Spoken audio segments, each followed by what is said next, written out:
How many times have you been burned by the promises or expectations from video games recently? Come on, raise your hands, I want to see. The answer for me is all too fucking often, and this episode of Zombie Lives will debunk the myth that what companies are giving out to us early to test is what they call a beta. It's not. It's a misnomer. It should be called a demo. What's the difference, you may ask? Well, the definition of a beta is a nearly complete prototype of a product, as opposed to a demo, which is an example of a product that isn't sold yet. And that slight little nuance is what our expectations are. When we play a beta, we expect there possibly to be changes between the time we get it and the time it goes out to customers, versus a demo, which is the exact same thing that we are going to play when it is released in the next month. People should stop extrapolating or anticipating content that isn't in the beta, because the track record will show that these companies make a killing off of hype and empty assurances. That in turn means we suffer because of this endless cycle. 1 year ago yesterday is when the Battlefield 4 beta came out for premium members of Battlefield 3, and yet just yesterday, 12 fucking months later, we got a huge patch that makes Battlefield into the game it should have been when it launched. Actually, there was a patch like 4 months into the game in February that kind of did a lot of that work, but this is the second significant change to the game, and this is the first one with extensive player feedback via the CTE program.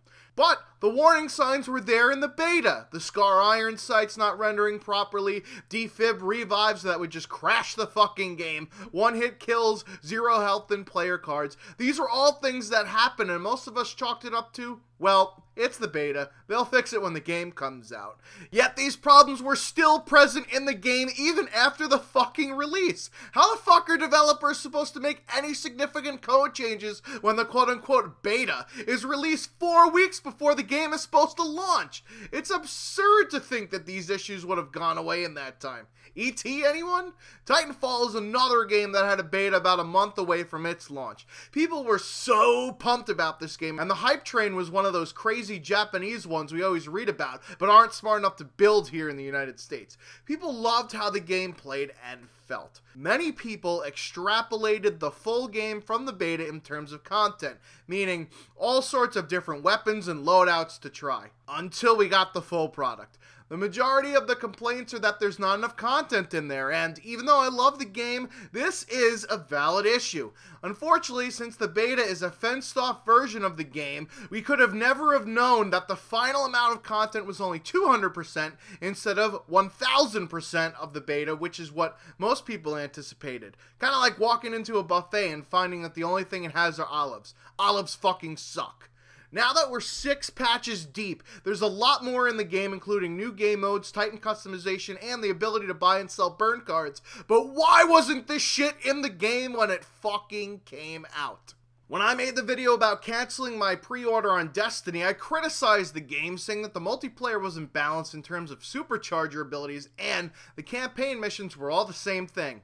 Get to a point that's already been designated on the minimap as if you're a child that needs help crossing the street. Wait for some beebity-bop to scan some shit, and play Horde mode for about 15 minutes. Then possibly shoot a boss in the blatantly obvious weak spot until your trigger finger falls off your fucking body. So I finally decided to learn from my previous experiences and not put my faith in the hands of the people that make these games. I was crucified by doing so by people saying, "It's not the whole game yet, Schwantz. How can you possibly review it if you only played a small portion of it?"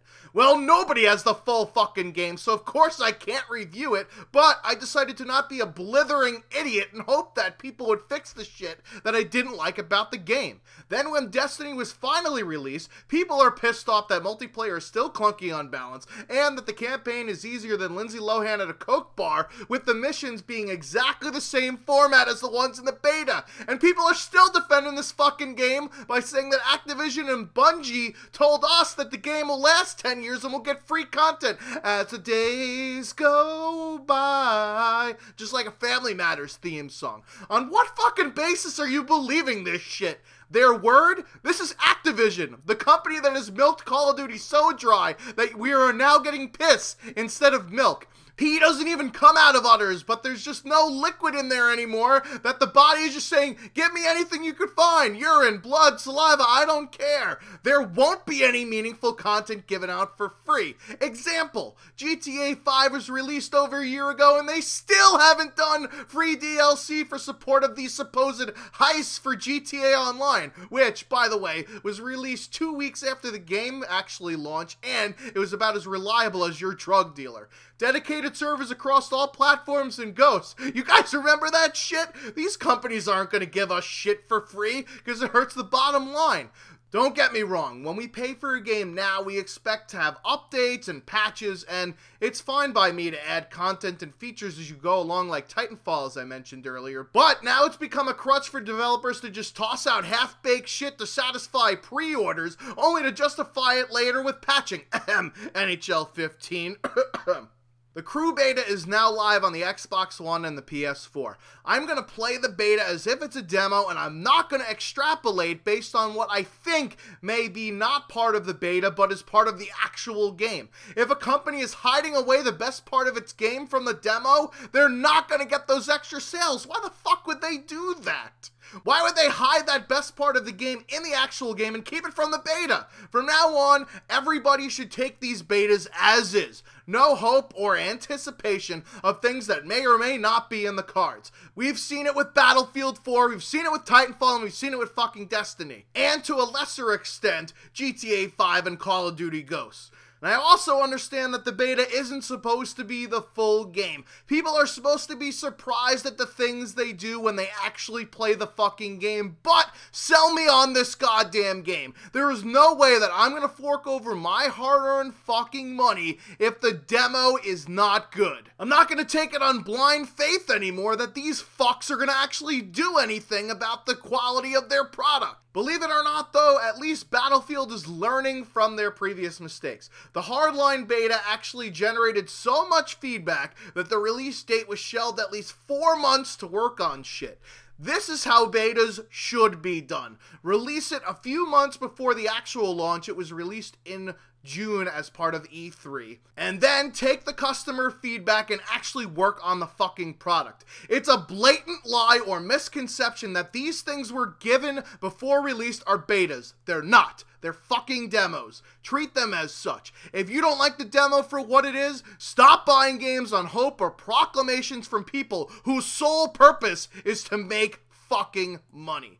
Anyways, I've been the Schwantz 27, out like a fat kid in dodgeball. Until next time.